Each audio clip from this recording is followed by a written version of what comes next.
அஸ்ஸலாமு அலைக்கும் வரஹ்மத்துல்லாஹி வரகாத்துஹு. நம்ம இன்னைக்கு ஒரு சொரா புட்டு தான் செய்ய போகிறோம். குழந்தை பிறந்தவங்களுக்கெல்லாம் ரொம்ப ரொம்ப நல்லா பால் ஊறக்கூடியது, ரொம்ப சத்தானது. நம்ம இந்த சொரா புட்டு எப்படி செய்யறது வாங்க நம்ம வீடியோவில் போய் பார்க்கலாம். நம்ம சொரா புட்டு செய்கிறதுக்கு முதல்ல நம்ம சொரா மீனை ஒரு 1/4 கிலோ அளவு இருக்கும். நம்ம நிறைய சமைக்கிறோம், நிறைய எடுத்துக்கலாம். நான் ஒரு பிள்ளை பெற்றவங்களுக்கு ஓரளவுக்கு சாப்பிட்ற அளவு, ஒரு ஆள் சாப்பிட்ற அளவுக்கு நான் எடுத்திருக்கேன்.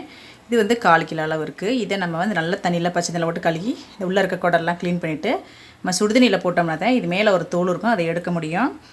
நிறைய பேருக்கு தெரியும், புதுசாக கற்றுக்கிற பிள்ளைகளுக்கு தெரியாது. அதில் கொஞ்சமாக நான் 1/4 டேபிள் ஸ்பூன் உப்பு சேர்த்துக்கிடுவோம். அது கூடவே கொஞ்சோன்னு நம்ம மஞ்சத்தூள் சேர்த்துக்குவோம். இது மஞ்சத்தூள் ரொம்ப ரொம்ப மெயின். மஞ்சத்தூள் போட்டு நம்ம நல்லா வேக வச்சிடணும். இதை ஒரு கொதி விட்டுறணும். அப்போ தான் நம்மளுக்கு இந்த தோல் நம்மளுக்கு எடுக்க வரும். இது அப்படியே நம்மளுக்கு ஒரு கொதி விட்டட்டும். ஒரு கொதி விட்டோன்னா நம்ம எடுத்துடலாம். இப்போ நம்மளுக்கு ஒரு கொதி விட்டுருச்சு. நம்ம அடுப்பு ஆஃப் பண்ணிடுவோம். அடுப்பு ஆஃப் பண்ணிட்டு இதை மறுபடியும் பச்சை தண்ணியில் அப்படியே எடுத்து போட்டுருவோம். பச்சை தண்ணியில் எடுத்து போட்டு உடனே சுட சுட இந்த தோலை நமக்கு உரிச்சிடணும். அப்போ தான் நம்மளுக்கு உரிக்க வரும் ஈஸியாக. இப்போ இதை நம்ம பச்சை தண்ணியில் போட்டுட்டு அப்படி கொஞ்ச நேரம் ஒரு 2 நிமிஷம் அப்படி நம்ம இந்த தோலை உரித்தோம்னா இந்த தோல் மட்டும் தனியாக நம்மளுக்கு வந்துடும். அப்படியே இந்த பாருங்கள், இந்த மாதிரி வந்துடும். இதை நம்ம தோலை மட்டும் அப்படியே எடுத்துருவோம். சுட சுட எடுத்துட்டோம்னா இந்த தோல் நம்மளுக்கு வந்துடும். ரொம்ப சூடாலாம் இருக்காது நம்மளுக்கு. ஏன்னா அது ஒரு கொதி விட்டு நம்ம பச்சை தண்ணியில் போட்டோம்னாவே நம்மளுக்கு நல்லா வந்துடும். இந்த மாதிரி நம்ம தோலை க்ளீன் பண்ணிட்டு நம்ம பார்க்கலாம்.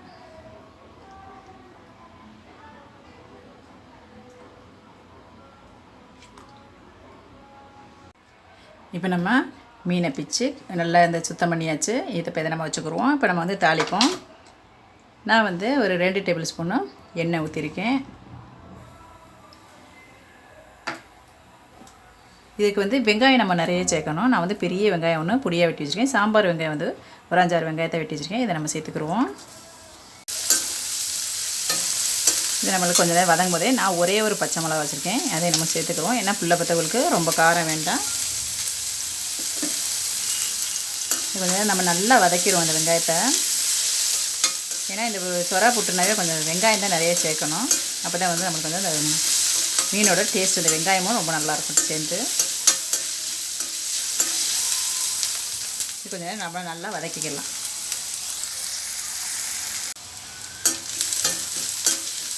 இப்போ நம்மளுக்கு கொஞ்சம் வெங்காயம் நல்லா கொஞ்சம் கொஞ்சம் நல்லா அப்படி கோல்டன் கலர் என்ன வரல, கொஞ்சம் கண்ணாடி பதத்தில் நல்லா வந்துருச்சு வெங்காயம் நம்மளுக்கு.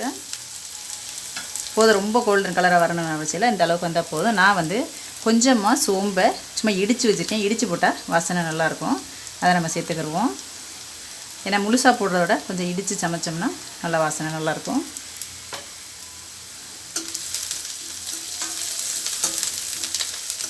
ரொம்ப ரொம்ப ஈஸியாக சமைக்கக்கூடியது இந்த சமையல்.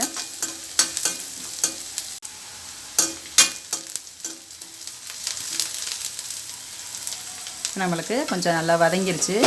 இந்த டைமில் நம்ம இஞ்சி பூண்டு பேஸ்ட்டு சேர்த்துக்கிடுவோம்.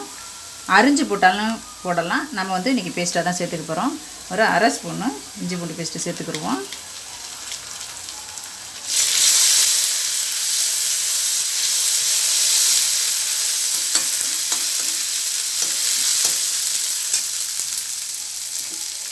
இது கொஞ்சம் நம்மளுக்கு வதங்கிக்கிட்டே இருக்கவே நம்ம கொஞ்சமாக லேசாக மிளகாத்தூள் நம்ம கொஞ்சமாக சேர்த்துக்கலாம். ஒரு 1/4 டேபிள் ஸ்பூன் அளவுக்கு கொஞ்சமாக மிளகாத்தூள் சேர்த்துக்கிடுவோம். அது கூடவே கொஞ்சோண்டு மஞ்சத்தூளையும் சேர்த்துக்கிடுவோம்.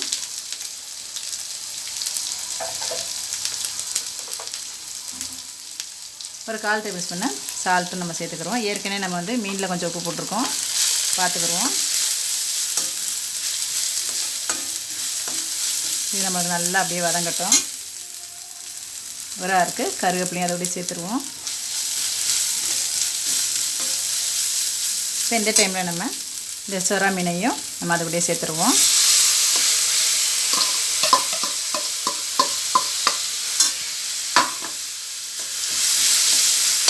இதை நம்ம கரண்டியில் வச்சு இப்படி குத்துனாவே நமக்கு நல்லா உடஞ்சிரும்.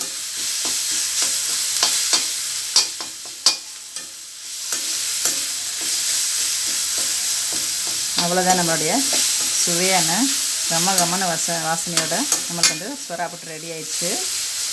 ரொம்ப சீக்கிரமாக சமைக்கக்கூடியது, சட்டுன்னு செய்யலாம். நல்லா பால் கொடுக்குற தாய்மார்களுக்கெலாம் நல்லா பால் ஊறும். ரொம்ப நல்ல கால்சியம் சத்து நிறையா இருக்கிறதுனால நிறைய இதில் பால் ஊறும்னு சொல்லுவாங்க. சொரா புட்டு அந்த காலத்துலேருந்தே சுறா மீன் வந்து பிள்ளை பெற்றவங்களுக்குலாம் இது நல்லா சமைச்சு தருவாங்க, பால் நல்லா கிடைக்கும்.